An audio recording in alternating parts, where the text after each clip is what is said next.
நான் இன்றைக்கி உளுந்து கஞ்சி செய்ய போகிறேன். உளுந்து கஞ்சிக்கு தேவையான பொருள் உளுந்து 3/4 கப் எடுத்துருக்கிறேன். அரிசி 1 பிடி அளவு. அதை 4 மணி நேரம் ஊற வைக்கணும். ஓகே, உளுந்து 4 மணி நேரம் ஊறிடுச்சு. நம்ம அதை நல்லா அரைச்சிக்கணும்.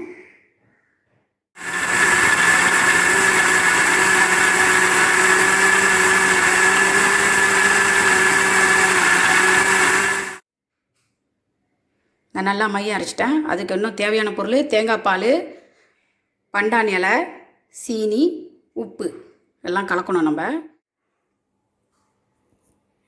நான் தேங்காய் பால் 2 கப்பு ஊற்றுறேன்.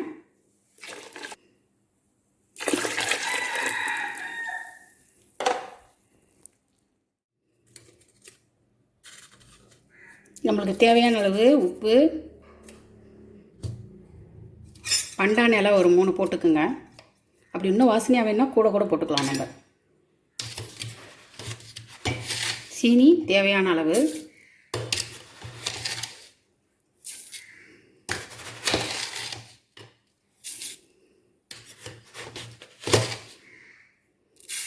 நான் இந்த கரண்டியில் 4 கரண்டி சீனி போட்டேன்.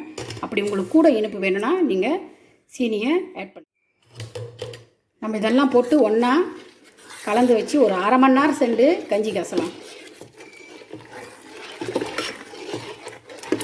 1/2 மணி நேரம் ஊற வைக்கணும்.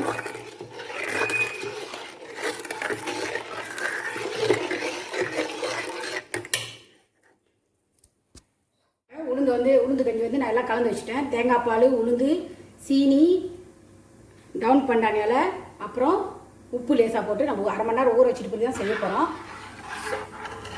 நெருப்பு அரை சூட்டில் வைக்கணும், இல்லைன்னா தீஞ்சிடும் கஞ்சி. நம்ம அதை கிண்டிக்கிட்டே இருக்கணும், விட்டுட்டோமா அடி பிடிச்சிடும்.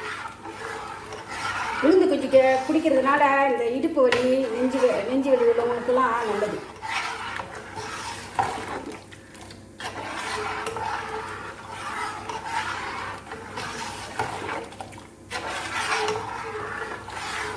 ஏன்னா அந்த பச்சை வடை போகணும் நம்மளுக்கு. அதனால தான் லேசான அனலில் வச்சு நம்ம கிண்டிக்கிட்டே இருக்கணும்.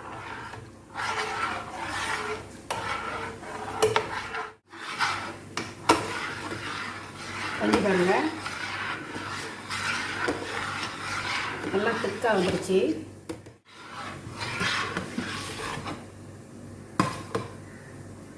இந்த மாதிரி திக்காக இருக்கணும். அப்போ குடிக்கும் போது நல்லா சுவையாக இருக்கும். தண்ணியாக இருந்தால் நல்லா இருக்காது கஞ்சி. இப்போ கஞ்சி ரெடி ஆயிடுச்சு.